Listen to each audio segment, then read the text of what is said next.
to Planning and Advisory Committee. Today is Tuesday, December 9th, 2025. We are broadcasting live from Colebrook Village Park Drive in Council Chambers. I'm Deputy Mayor Emily, Deputy Mayor, geez, that's a throwback. I'm reading this. Doesn't even say Deputy Mayor. I am Councillor Emily Lutz, the chair of PAC currently at this time. So we're going to call the meeting to order and do the land acknowledgement, which is right here. Thank you. So before I take roll call, I would like to note that the municipality of the County of Kings is in Mi'kma'ki, the ancestral, unceded, and current territory of the Mi'kmaq people. The municipality of the County of Kings is a neighbor to Annapolis Valley First Nation and Glooscap First Nation, as well as a diverse urban and rural indigenous population. We are all treaty people and commit to upholding the peace and friendship treaties and working toward reconciliation in all areas of the municipality. And with that, we'll take roll call. I'll just note for the record, all members are present with the exception of Citizen Member Logan Morse, who is on his way. So if you want to indicate on your pin pad, go ahead. There we are. And once the results show up on the screen, I'll get Trish to take over as chair so we can run some elections. All right, all are present with the exception of Citizen Member Logan Morse, who again will note when he arrives. And also to note, I will be leaving early today at some point. So Trish, you're the chair now. Congratulations.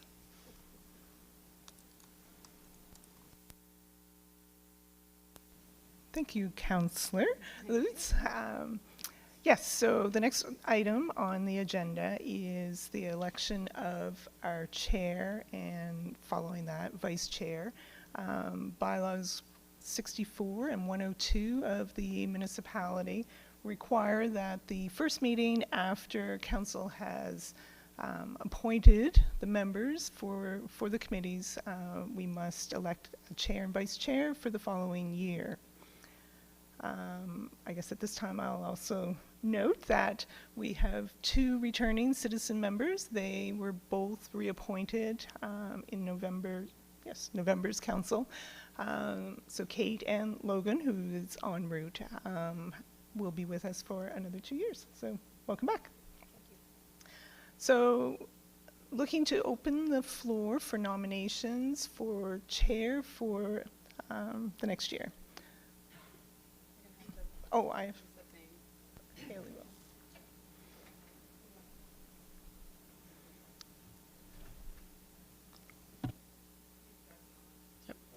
I'm on. Through you, Madam Chair, I'd like to elect Emily Lutz as chair.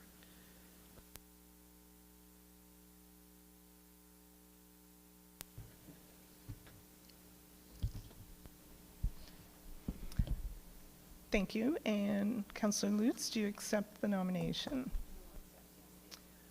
Do we have any other nominations? Any other nominations? Councillor Riley. Sorry. Oh, Beckford. no, I was going to second that, but we're good. Okay. After that confusion, we can acclaim our chair as Councillor Emily Lutz. I'll hand the chair back to the returning chair. Thanks, Trish. Thank you, everyone, for your kindness and confidence. Councillor McPherson, do you have a nomination for vice chair? I do. I would like to nominate Councillor Peckford as vice chair, please. Councillor Peckford, do you accept the nomination? I do. Thank you. Are you prepared to fill that role today when I have to vacate early? Sure. Councillor Gates can second it. And Yes, you're good to fill in for me? Yeah. Thank you. Okay, keep turning lights on. Are there any further nominations for vice chair? Any further nominations for vice chair? Any further nominations for vice chair? Okay, we have none. Thank you, Councillor Peckford, for agreeing to let your name stand. Okay, well, we don't need to have any voting, which is good. Are there any amendments to the agenda today? Comments or questions for the agenda? Seeing none, item 6, approval of the agenda. At this time, I take a motion to approve the agenda as circulated. Moved by Councillor Peckford, seconded by Citizen Member Deal. Any discussion on the motion? to approve the agenda? Seeing none, all in favor or otherwise, please signify in the usual fashion.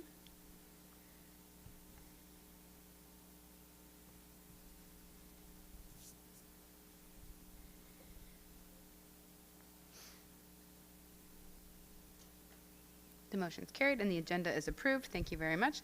Is there any disclosure of conflict of interest issues for today? For one item of business. Okay, I see none. Next, approval of the minutes. Looking for a motion to approve the minutes of November 12th, moved by Councillor Peckford, seconded by Kate Friars. It said his member Friars. Thank you. Fryer. Right? Oh, I can never remember. There's no S? There is. There is. Friars with an S. Jeez. Okay, moved and seconded. Any discussion on the minutes from November 12th? Oh, it's right here. It says Friars with an S. All right, seeing none, I'll call for the question. All those in favor or otherwise, please signify in the usual fashion. And once that's approved, I'll look for any business arising. So if you have any business arising, be prepared. Okay, motion carries. Any business arising from those minutes of November 12th? Seeing none, we'll move to item 10, business. We have one item of business today, amendments to the municipal planning strategy and land use bylaw to expand the Numinus Growth Center, facilitate development in county residential A4 zone, and establish wellfield protections for the town of Wellfield water supply. This file will be presented by Laura Mosier. Laura, good afternoon, and you have the floor.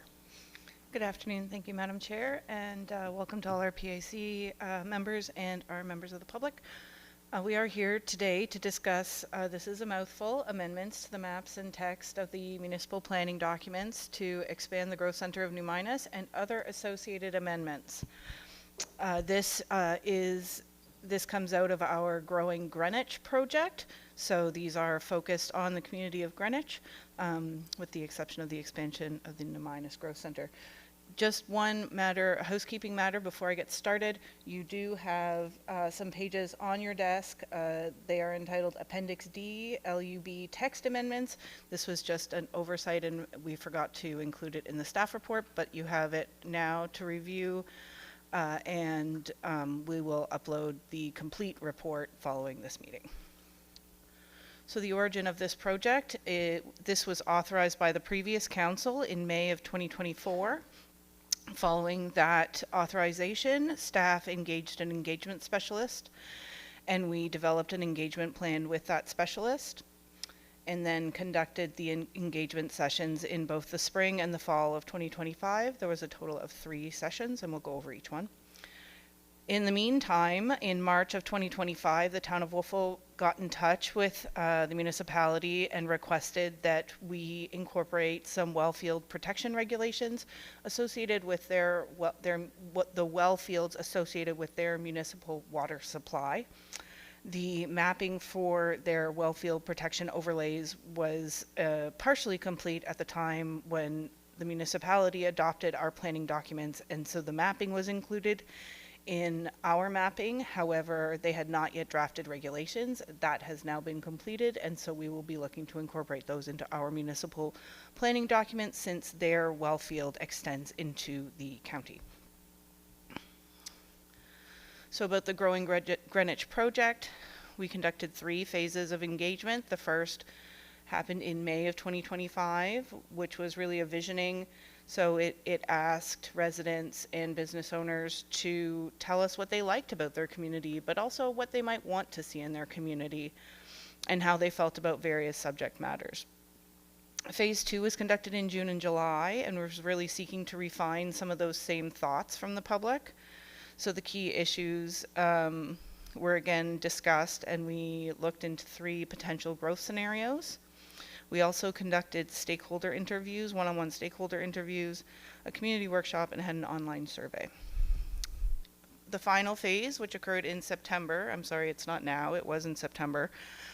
Our final workshop shared a summary of what we had heard in the previous 2 phases, as well as some potential ideas for ultimate outcomes for the project, which we are discussing today in the form of the amendments that staff have drafted since that time. So this is the process that will follow from this point forward. We are at planning advisory, as you can see at the very top of that flowchart in orange. Should this committee authorize, we would hold a public participation meeting likely next month with a PAC recommendation to council following that. And then it would proceed through our typical adoption process with first reading, a public hearing, second reading. And then where it's slightly different from our normal process is following council's adoption, we wouldn't have a 14-day appeal period. Amendments to the municipal planning strategy are not appealable, but they are approvable by the province. So these would be sent off to the province, to the Minister of Municipal Affairs and the Director of Planning, the Provincial Director of Planning for review, and they have the opportunity to amend, approve, or refuse the amendments. I normally would say at this point that I've never seen the province refuse amendments, but now I have. So hopefully that isn't what happens here. Generally, the province will, if they're not satisfied, they will make amendments and approve. So in terms of what we did hear from the public, the things that the residents appreciate about their community is they like the rural lifestyle, but also being close to amenities. There was support for farming activities, farm markets, and agritourism in the area. There also was, however, support for increased residential development. There was a mix of views on this topic. For example, you'll see there may seemingly be some contradictions, but it is important to remember that we engaged with many people, and so everybody has their own opinion, and so we did see some contradictions and some overlap. We saw support for affordable housing with good transit, although there was a mix of views on more compact developments. So some folks really appreciated the larger lot, single residential context, and others wanted to see something a bit more compact in the form of mixed housing and avoiding urban sprawl, which would be categorized by the single family large lot development. There was some expressed desire for improvements to the community, such as community playgrounds or other park or fitness amenities. There was an identified lack of crosswalks in the community and significant traffic. There were some comments regarding the process. There was many of the folks, especially at the first engagement session, were quite upset that the municipality was reopening the municipal planning documents for amendment, especially with regards to the agricultural or A1 zone, as this was seen as a very hard-fought process in adopting the new planning documents, and they were quite upset that we were reviewing it this close after adoption. So the amendments we're proposing today would be an expansion to the New Minas Growth Center, some increased residential development opportunities in the country residential zone, and the introduction of wellfield protection regulations associated with the town of Wolfville municipal water supply. Just for a bit of context from a policy perspective with regards to Greenwich, the community of Greenwich contains both characteristics of rural and urban areas of the municipality. The MPS outlines the characteristics associated with growth centers, and they include water and sewer servicing, so municipal infrastructure, active transportation corridors. In this case, Greenwich has both water and sewer servicing throughout and water throughout a portion of the area. There are active transportation corridors in the form of the Harvest Moon Trail and the sidewalk along Highway 1. Community facilities also are a characteristic of growth centers, and the community of Greenwich has the Greenwich Community Hall. Growth centers generally contain a diverse array of housing options, and the community of Greenwich is no exception. It contains all forms of residential developments, including singles, 2-unit, semi-detached, townhouses, and apartments, and a very large-scale residential care facility. There's also a concentration of commercial and industrial activities. In fact, the only characteristic that's outlined in the MPS associated with growth centers that Greenwich does not have are educational facilities. But you may all be aware that there is an elementary school and a middle school in the east end of New Minas, and Horton High is on the south side of the 101 in this area. So while The educational facilities are not within the community directly, they are within very close proximity. In terms of the rural characteristics, we see farming in the area as well as large lot residential and agricultural related commercial uses. This is the current zoning of the community, and these two sort of identities, I'll say, for the community sort of are split right down the middle. So on the west side, this is where we've seen most of the residential development that has come as a result of the previous hamlet zoning, which enabled far more residential permissions than our rural areas currently do. And then on the east side, we see more of the A1 area. So this is primarily the farming area of Greenwich.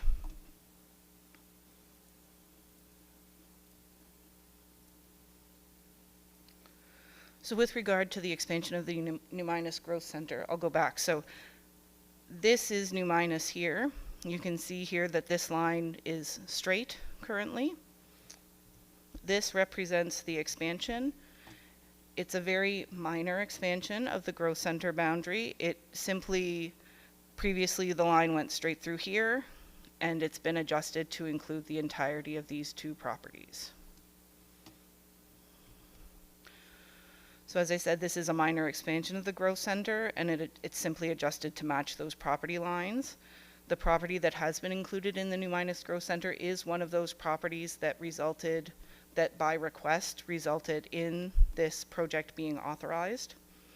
The property has been placed in the mixed commercial residential zone to facilitate the commencement of the proponent's project, which was stated to be a mixed-use development consisting of residential apartments with retail at grade. So this amendment would enable them to get started on their project. They may require a development agreement to see the success of the entire project, but this would enable them to get started. With regard to amendments in the country residential zone, the proposed amendments include permissions for a secondary dwelling. So this would be similar to an accessory dwelling. However, both dwellings would have the same permissions as a main dwelling and the same restrictions as well. And amendments to an existing development agreement policy enabling greater residential density and overall developability in this zone. So we'll get into it in a little bit more detail in the next couple of slides, but we would be removing the upper limit on the number of residential units on the lot and a reduced lot area requirement, thereby resulting in more units overall. So when we look to the purpose of the country residential zone, it is intended to include lands located in this zone are intended to maintain on-site serviced low-density neighborhoods consisting of primarily of 1 or 2 unit dwellings while encouraging the efficient use of land and infrastructure in an agricultural setting. This zone has also been applied to isolated areas of service development in rural areas of the municipality. So Greenwich would be considered one of those areas of service development. So with regard to support from a policy perspective in the municipal planning strategy for this change, the municipal vision, goals, and objectives emphasize the efficient and cost-effective delivery of municipal infrastructure services. So this would, by enabling additional development, we have more people assisting to pay the bills for the provision of that infrastructure, as well as its maintenance, repair, and ultimate replacement at the end of its lifespan. Large-scale development in rural areas not serviced by municipal infrastructure is generally discouraged, and that is in part to preserve agricultural and resource land and to maintain that rural character that folks find so attractive. In terms of increased developability in the country residential or A4 zone, this is the only rural zone by policy that permits the development of new public roads. There are no other rural zones that permit new public roads. And why this is important is that this unlocks development potential on very large pieces of land. Normally, lands are limited in their developability by the amount of public road frontage, but if an owner has the ability to develop new public road frontage, then there are more lots that can be created. So this is unique to this zone. And in terms of the amendments, so we would be looking to enable up to 2 residential units in 1 or 2 unit dwellings without the need for a development agreement. So currently in Greenwich, we do have a development agreement option that enables additional residential units. However, for someone looking to develop an accessory dwelling, for example, or a secondary dwelling, depending on the size, they would have to go through a development agreement in a sewer serviced area, which is not required in a growth center, so also a sewer serviced area. And so this was seen to be creating a more equitable situation for those in Greenwich. With regard to the development agreement, so this is the one I just mentioned in the previous slide, if folks had a large enough lot, they could apply for that secondary dwelling. However, they would be required to have a very large lot area requirement. So one of the amendments that are proposed as part of this policy is to reduce the per unit lot requirement in serviced areas from 10,000 square feet per residential unit to 5,000 square feet.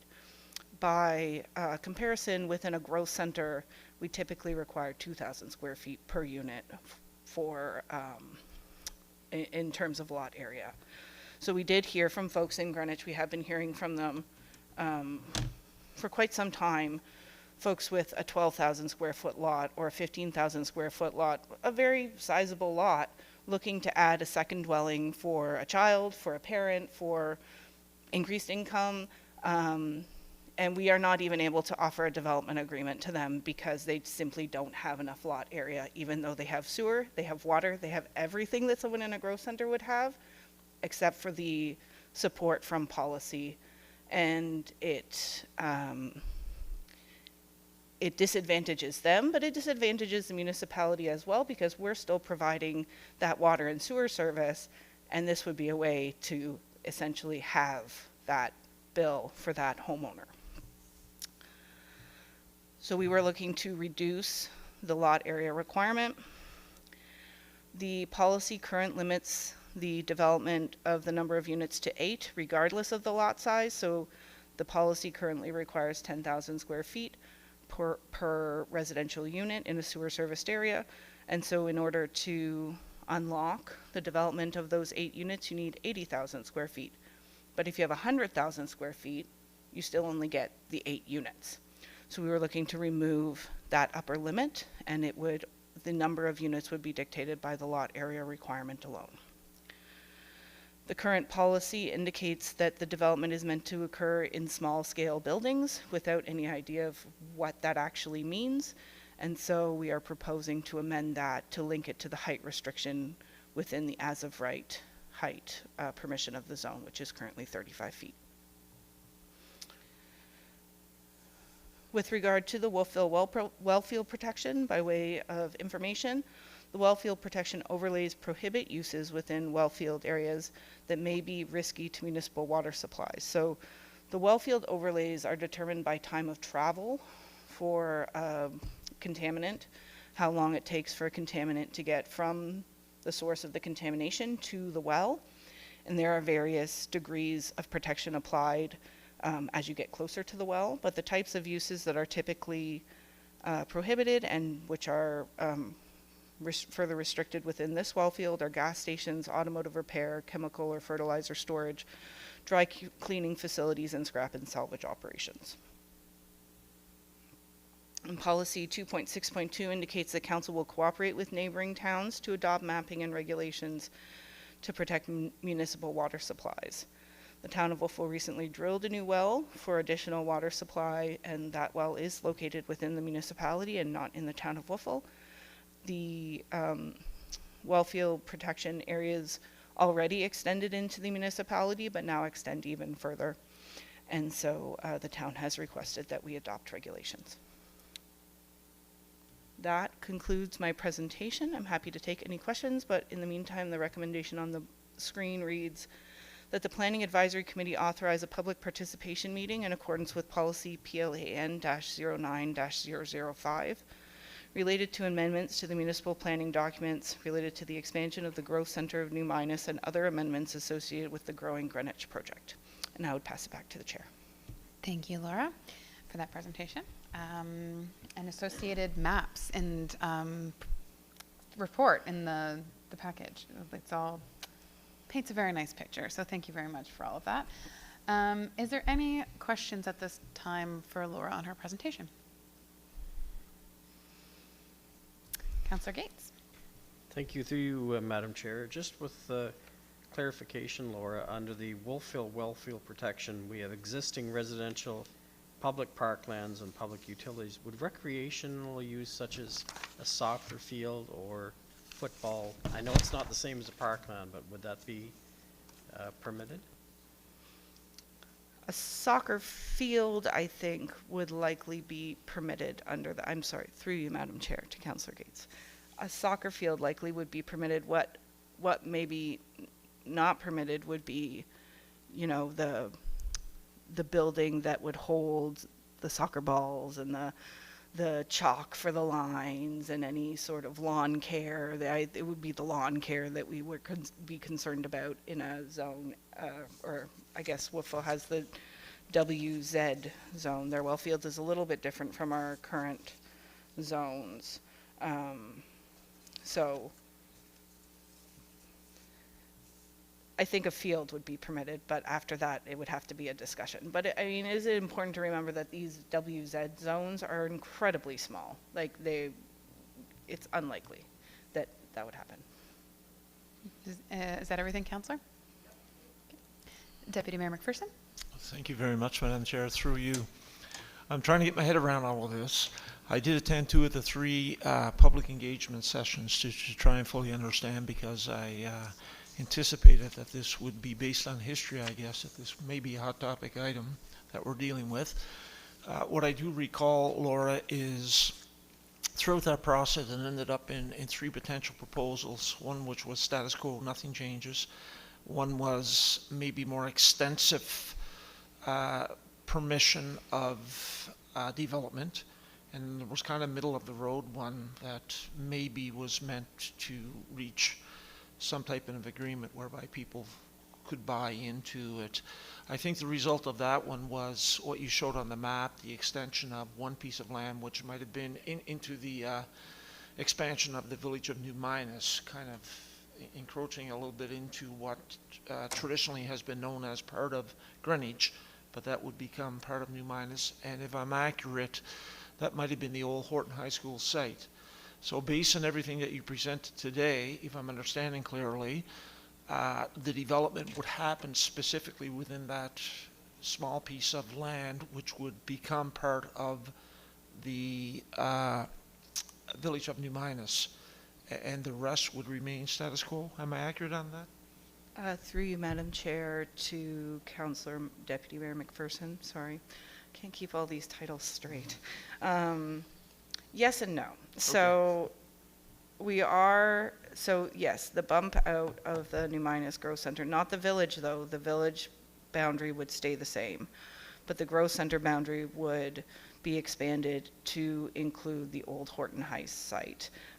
But the amendments to the A4 zone would apply to Greenwich more broadly. The zones applied are staying the same, but the permissions within those zones are expanding somewhat. Okay, now would I be out of line, Madam Chair, to ask to review once again the specific changes to the A4 zones?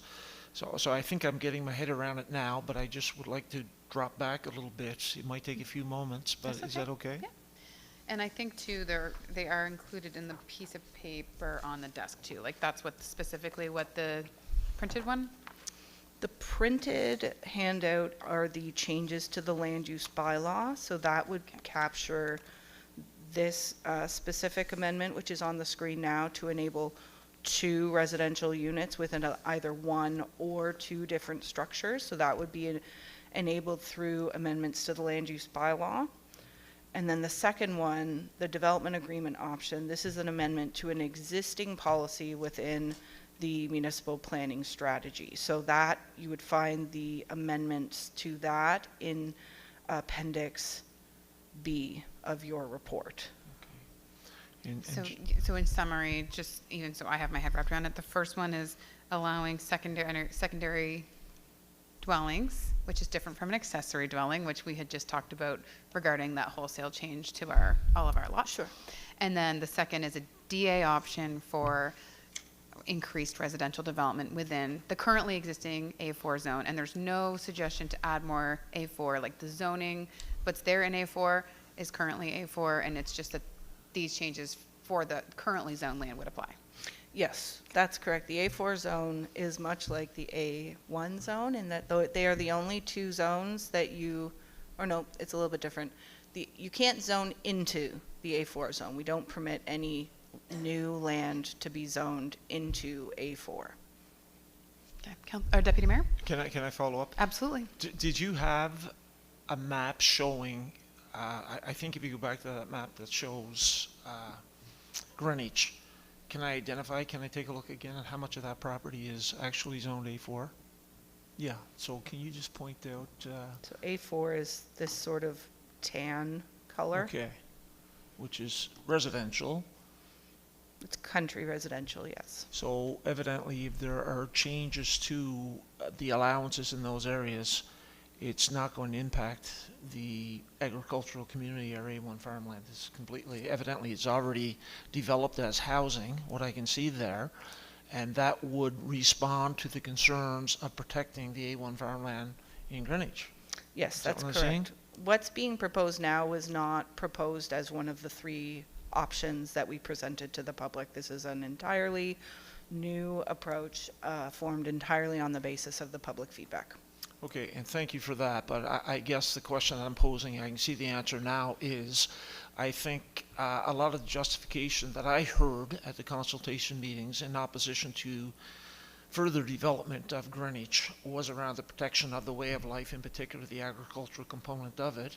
And this new proposal that you're presenting today is specifically within the A4, which is already residential, so there would be little to no impact on the agricultural culture of Greenwich, what I'm seeing. Am I accurate on that? Through you, Madam Chair, that's the expectation. Yes. Thank you. That's what I wanted to hear. I appreciate it. Thank you, Deputy Mayor. Is there anything further from Planning Advisory Committee on this particular motion that we have on the screen right now? Oh, we have Sorry. right now. Went too far. And having no more, Logan, or Citizen Member Morse, Sorry. go ahead. Through you, Madam Chair, to Ms. Mosier, just a question. Does this include an expansion of the village boundary? Through you, Madam Chair, to Mr. Morse, it does not. The only way to expand a village is to request that from the Nova Scotia Regulatory and Appeal Board. We do not have that power. No. Is it expected that that would come or no? Through you, Madam Chair, to Mr. Morse, I do not know. Okay. Thank you. There's lots of developed areas around villages that are not within villages. There's some catching up to do, and those boundaries are old. They Yeah, don't and really lots of reflect- undeveloped areas within villages. Yeah, Within exactly. existing village boundaries, so. They are not a replica of each other, unfortunately. Anything further from Planning Advisory at this time?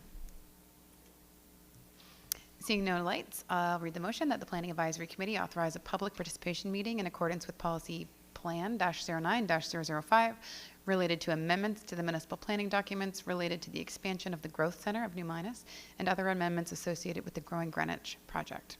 I have a mover of the motion. Moved by Councillor Peckford, seconded by Citizen Member Deal.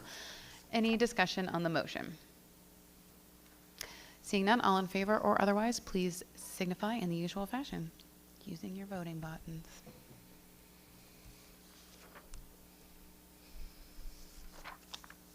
And I really got a jet, so I'm going to ask Riley to come take the chair for the last couple minutes.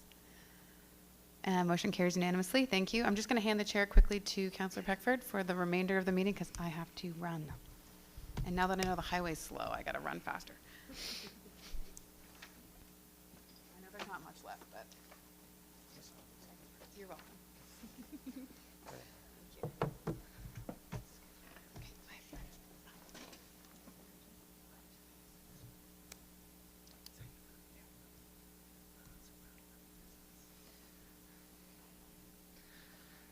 All right, well, thank thank you, everybody, for bearing with me. This is my first time in the seat in a little while. All right, move on to section 11, other business. Is there any other business to be brought forward?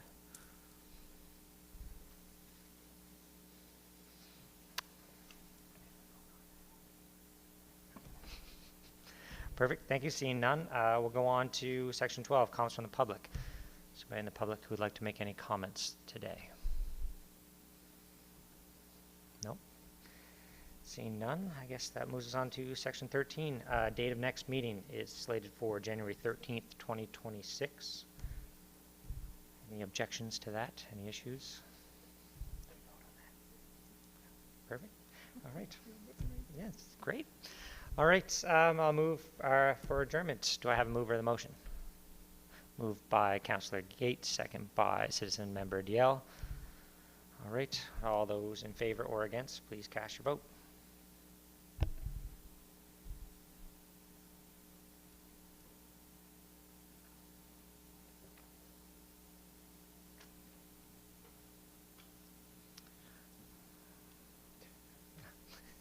I vote in favor of that as well. Thank you.